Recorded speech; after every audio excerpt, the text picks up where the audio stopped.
Maddie Webb, welcome to In Her Era.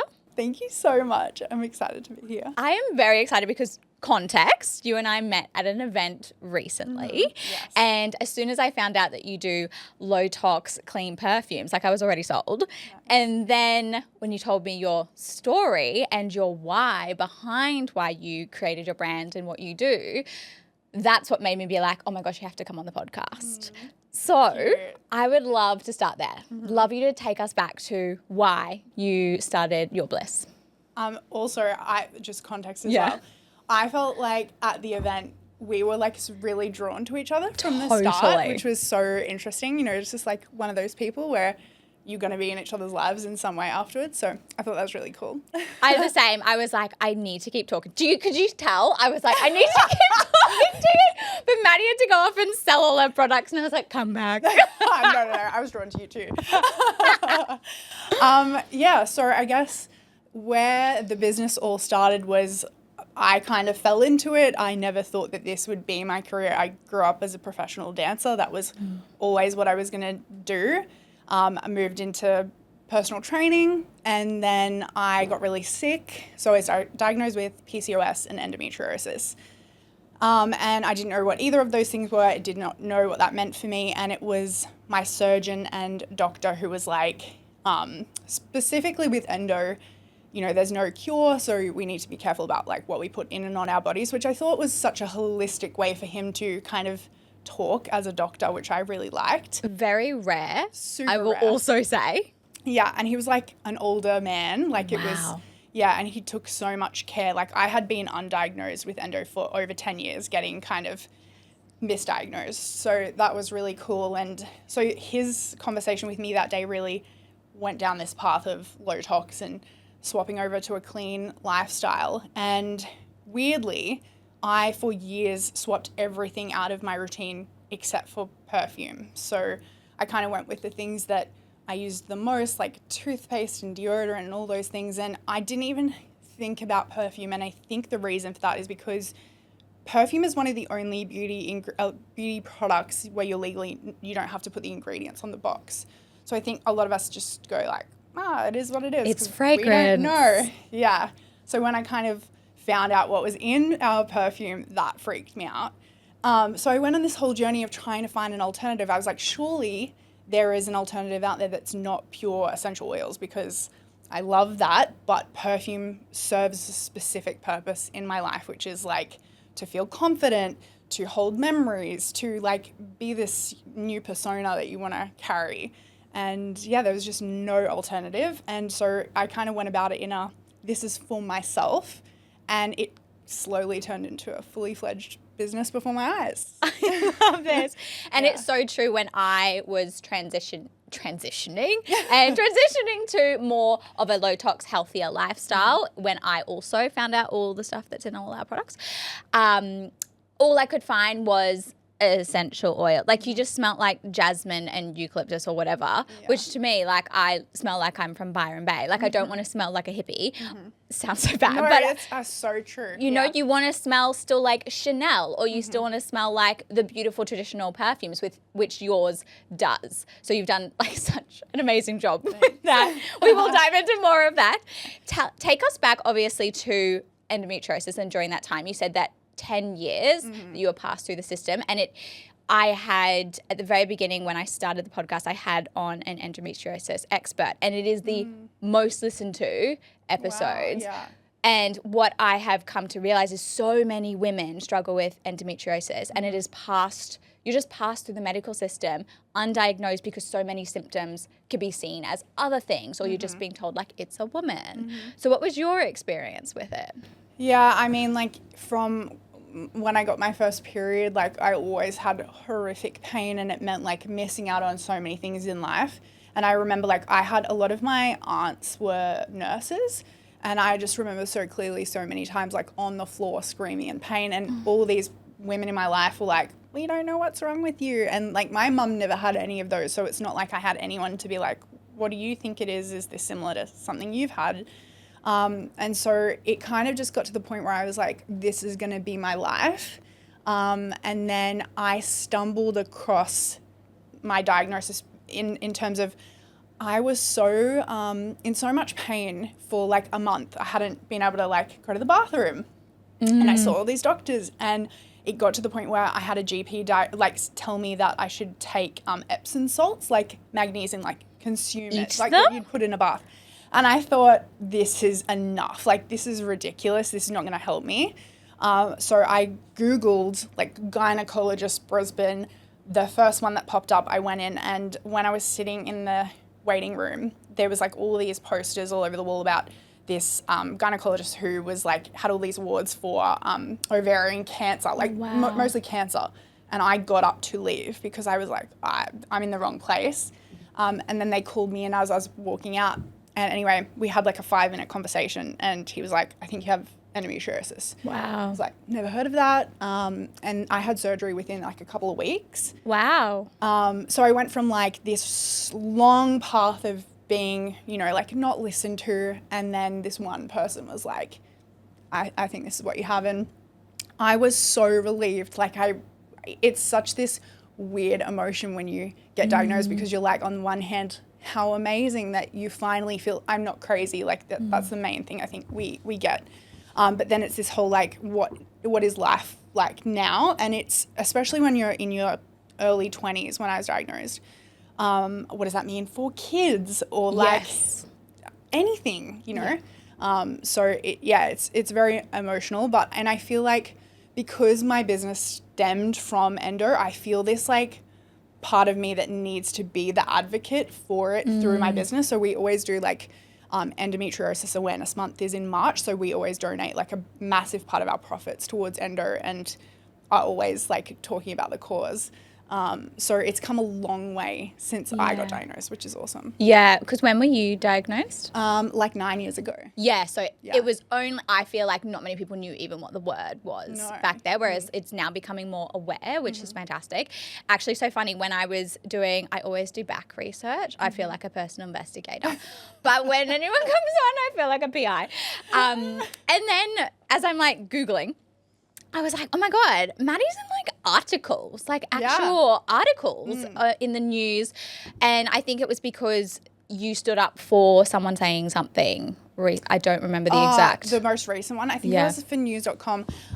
It was that this year? It must have been. It was recent. Yeah, it was, I think it was around Endometriosis Awareness Month, where there was a male radio presenter who spoke really negatively about women who, like, pretty much like, you need to get over it. And so I was commenting on that, how horrendous in 2025 that we're still doing that. So in terms of like their period pain, or just endo? About how people who have endo are like putting it on. Like I can't. It was so bad. Like, but this is the thing. Like, the endo community is so amazing. They're really strong people. So when that happened, I felt like there was this uproar.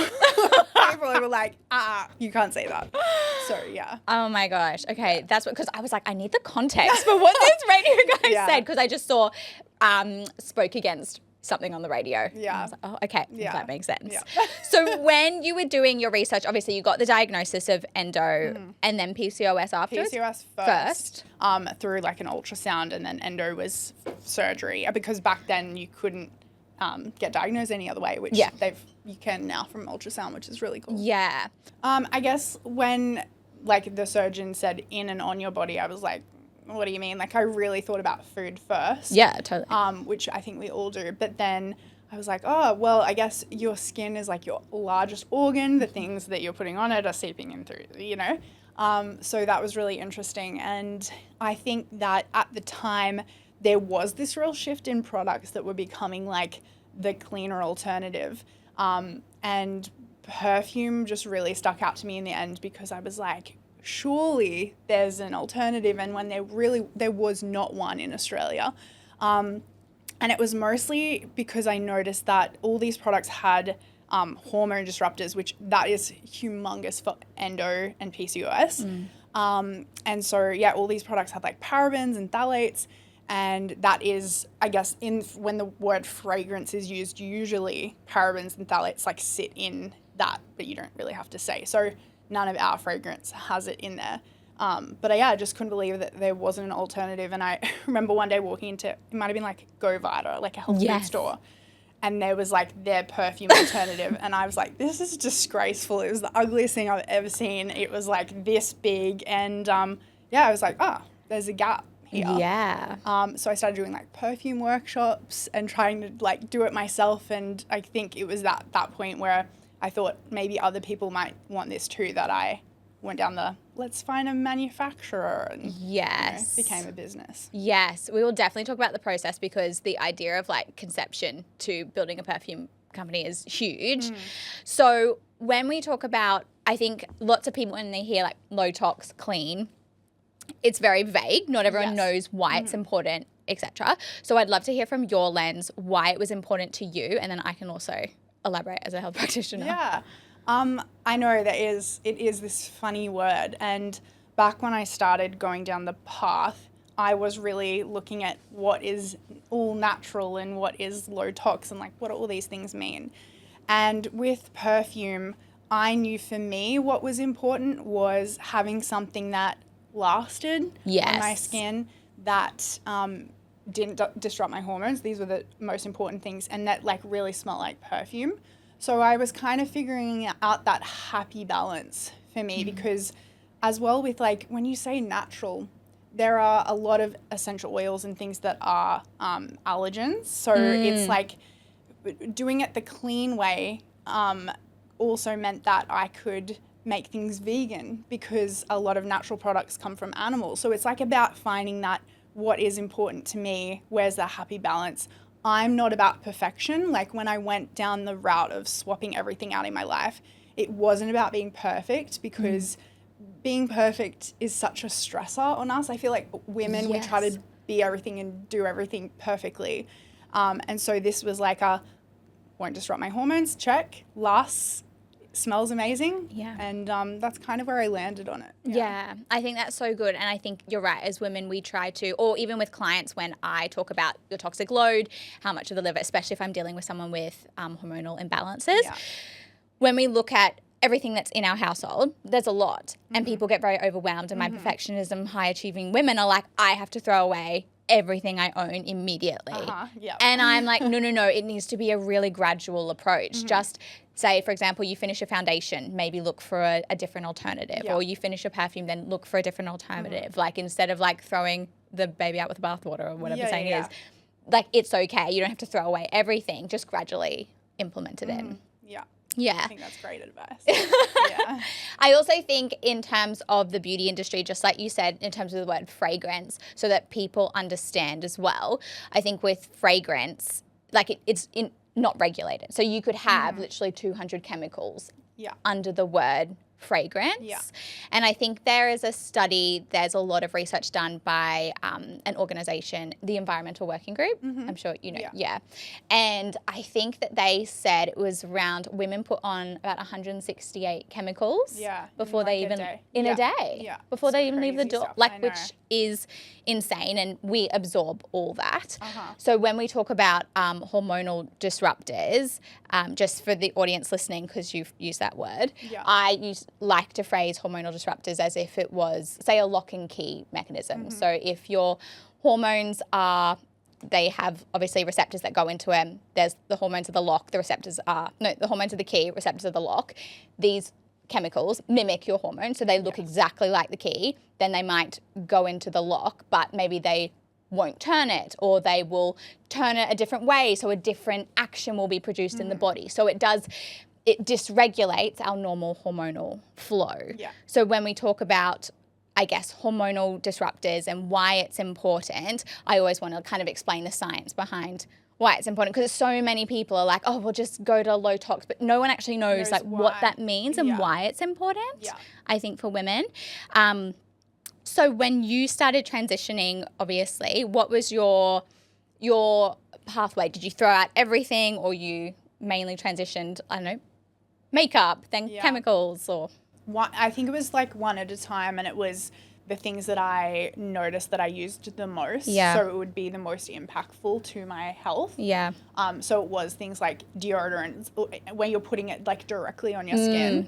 But if I look through my life now, pretty much every single thing in my life is the alternative to a better version, including like cleaning products, hair products, makeup, like everything. Yeah. So, and it's 9 years I've been doing it. So it's like, it's definitely not a fast thing. And it's also wasteful to throw out all of your stuff and then buy a bunch of new stuff. So I really try to find the balance between like not stressing myself out, not being, you know, an over consumer of things by buying just a bunch of stuff, and being sustainable where I can, but also like helping my health. Yeah. And I look at photos of myself before my endo diagnosis versus now, and I look like a completely different person. Really? Oh my gosh, you can't, it's crazy the difference. In what way?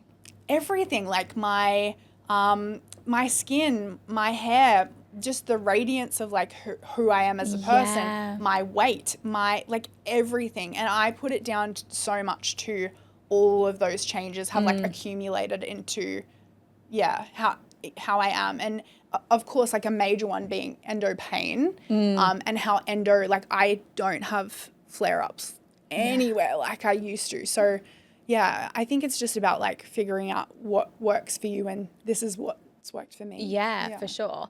Do you feel like you would have started this business if you didn't have your diagnosis? There's no way. Yeah. Which is why I have to look at it in a positive way, because I'm like, I don't think I would have, because I think there's a part of me that always thought I would be my own boss in a way. I never knew what that looked like. And the reason I say that is because I had some really horrible jobs working under really terrible people. And so I was like, why am I working so hard for other people? But I never ever wanted to start a business that was just because. Like there's so many businesses just because, and I wanted to have like a passion-led business, and it really happened like organically like that, which is cool. I think it's that whole your pain became your purpose, and the reason why you do what you do is because of that why. And a lot of the time that brands that are successful is because they have a really heavy why, and it's because they're so passionate about what they do and the story behind it. And it was your story that kind of got me like, oh, I will back you, because I could buy other perfume brands that still smell nice, but it was your why and your story that gets people in the door. Thanks. That's good to know. So let's talk about perfume. Yeah. Why do you think it's important for women, or why do women feel so drawn to perfume? I think like a part of it is because we grew up like watching our mums and like the women around us use it.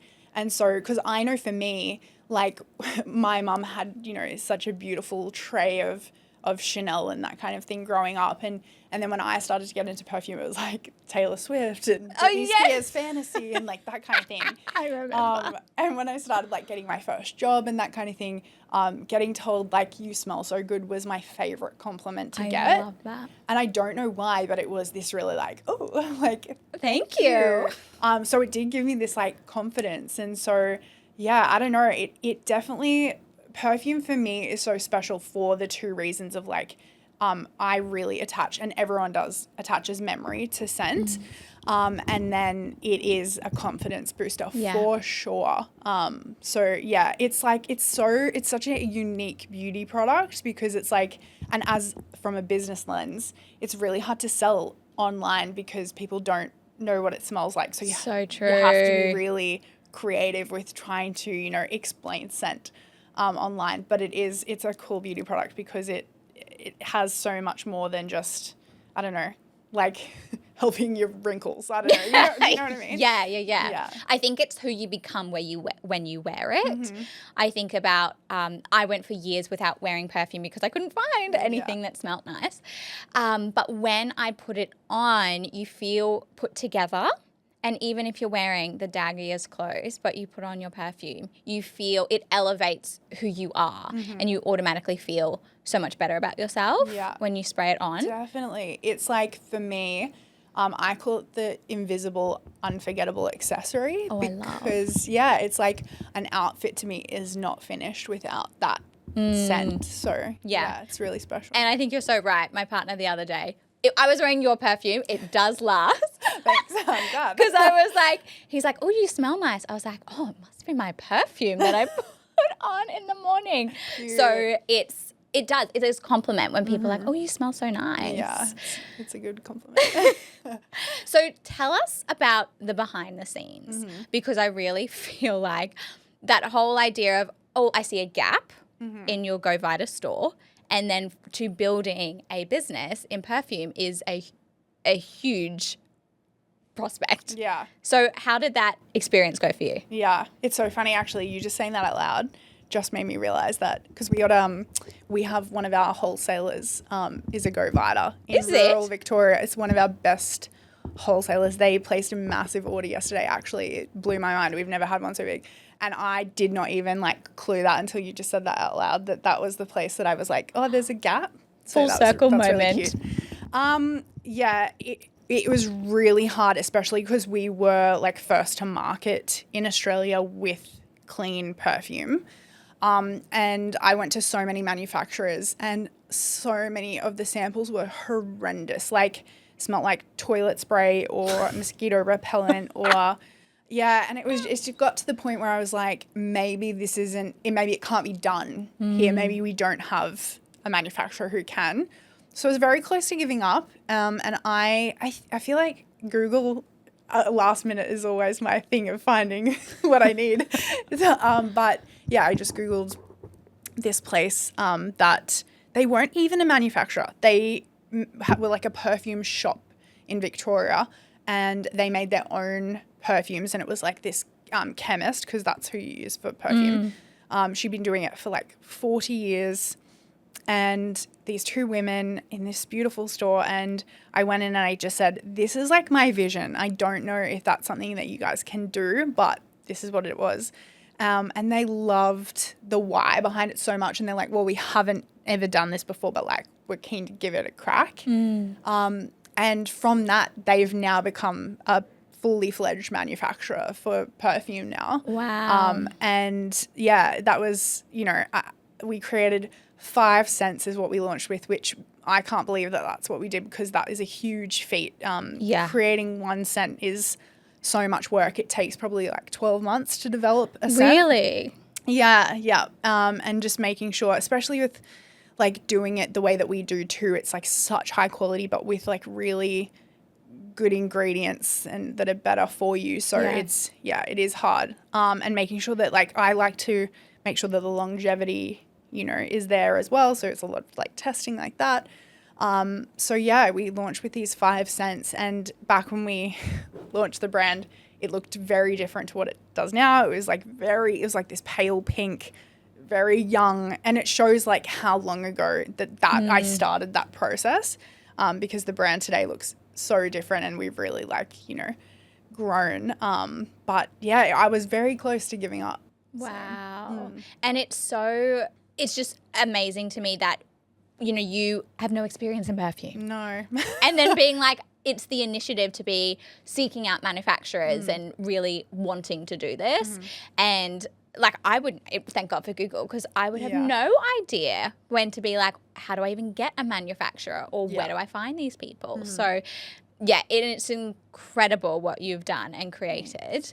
What is something that in the beauty industry, because I guess you've entered into a $1 billion industry, if you think about it. Yeah. You're kind of rivaling the big dogs. Yeah. What do you feel like you wish someone told you?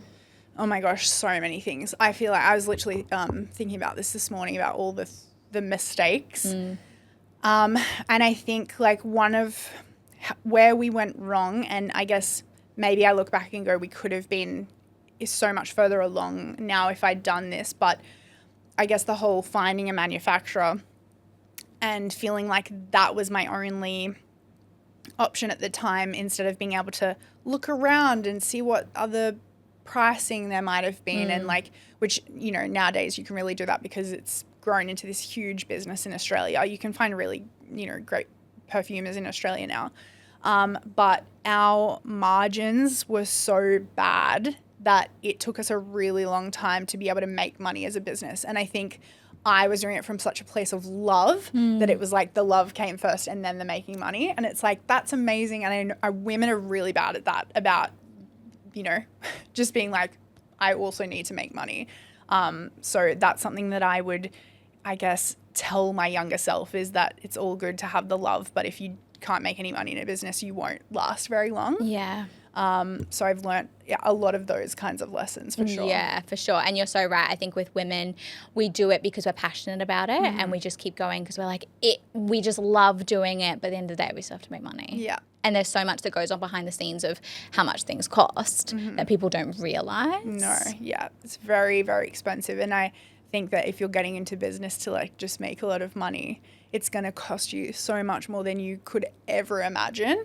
And you have to be prepared to like stick it out. And I think that's why even in the tough moments, I find business maybe easier than some because my why is so strong. Yeah. So I love it even in the crappy times. Yeah, for sure. No, I heard it from someone as well. It's like if you're in business to make money, you'll never stay in business. Like you'll never be successful because you will end up quitting before it because you have to drain so much to get to either where you want or you have to go through so many lows to get to the highs. So many lows. But the lows are low and the highs are high. So true. Yeah. So true. I would love to play a little game with you actually.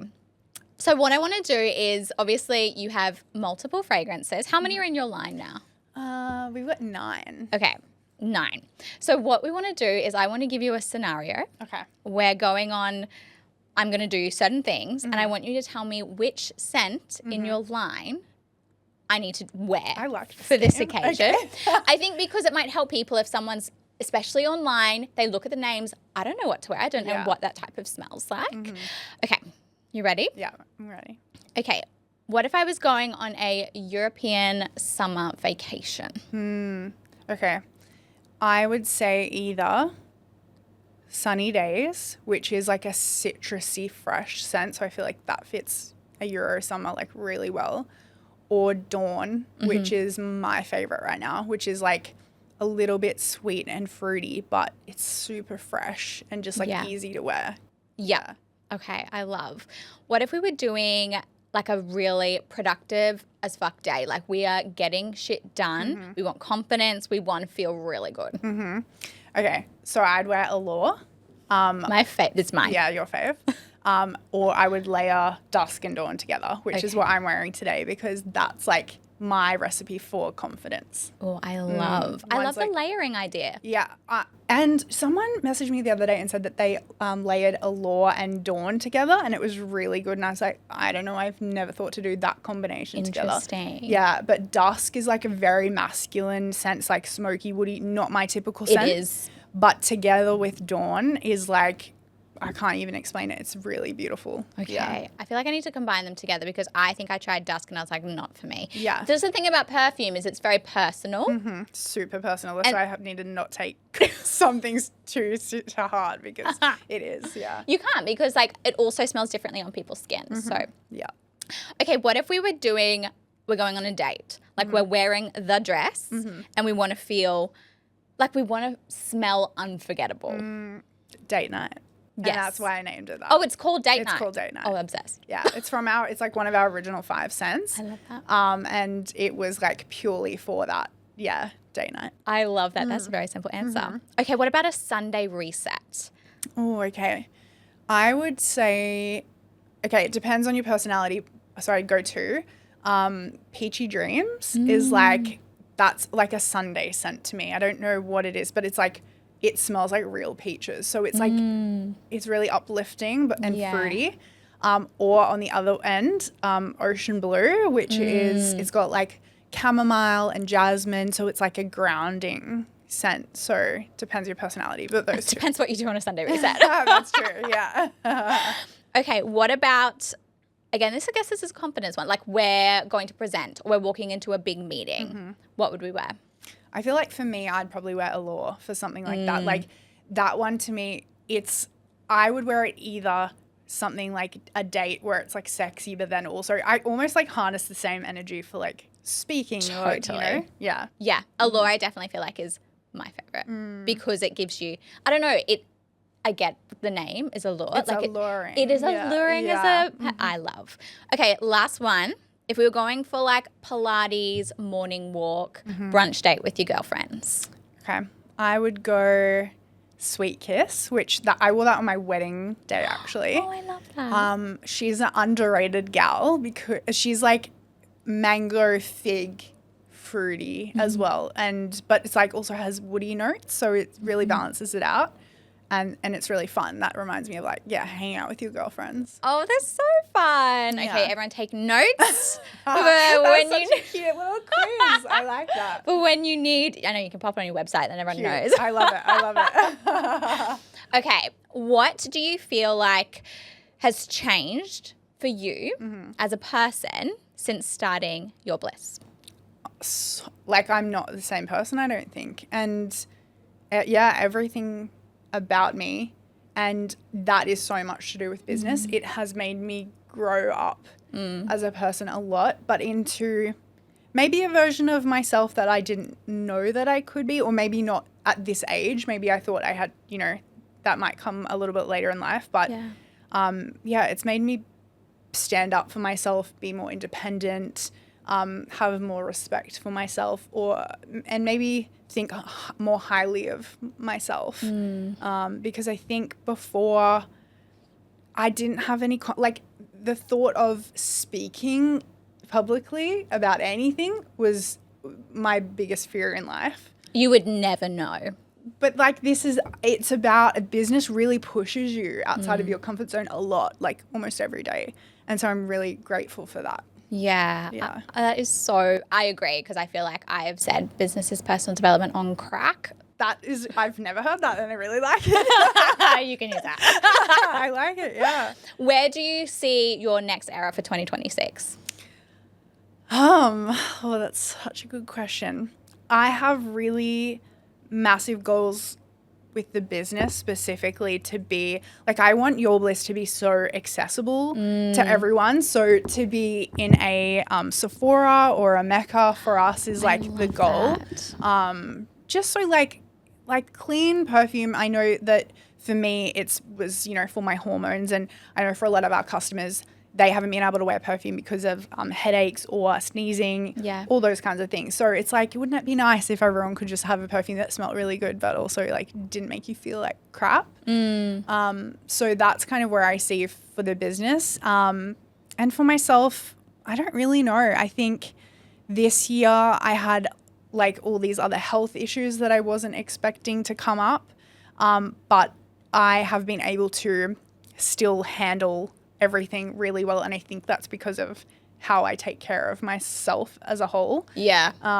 So it would be nice to just be thriving even more in 2026. That would be great. I love that. And I always say as well, I guess in my work, it's you will only be as successful as your body allows. And I think the people that, the ones that can keep going and keep business sustainable is when we take care of ourselves and we give us back that time and we pour into ourselves instead of burning out in the process. So I love that goal for you as well. Leaving before we finish with her file, if you could tell the girls that maybe they're starting on their low-tox journey or they're being more health conscious about what they put on their body, what advice would you give them to leave with? I guess to not be so hard on yourself.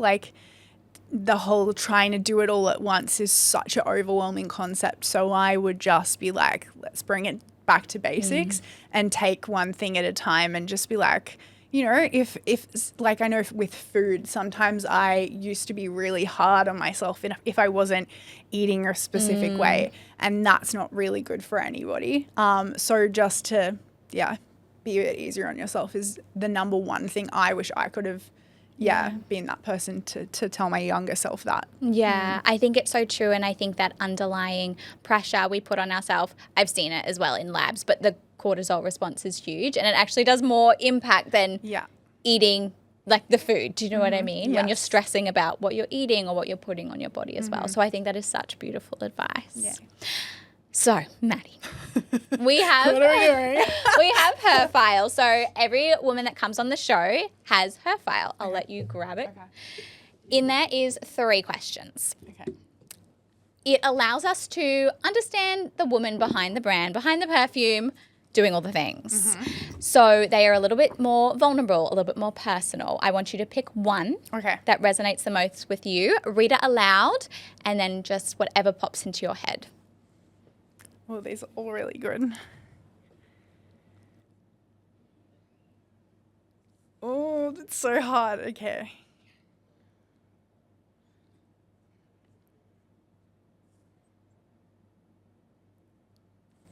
Maybe this one. If your younger self could see you now, what would she say? God, I feel emotional. You're so fine. I'm on my period, so I'm lucky. Okay, great. You get it. I feel like I've had so many lives in 30 years. And there were so many times where I was very stuck or in such a deep, dark place. And so I don't know if my younger self would almost believe that she was here. I actually cannot believe how different my life is now, even to, 10 years ago, 5 years ago. So she would be really proud of where I am. And that's I think for a lot of women, it's hard to, accept or celebrate where we are or our wins. And I'm really trying to do that more. So I think that's what she would say. I love that. Maddie, thank you so much. Now, where can everyone find your products? Because I'm sure they want to find and buy perfumes after this. So yourbliss.com.au. And our Instagram is yourbliss_parfum. Oh, perfect. Maddie Webb, thank you for coming on In Her Era. Thanks so much for having me, Mon.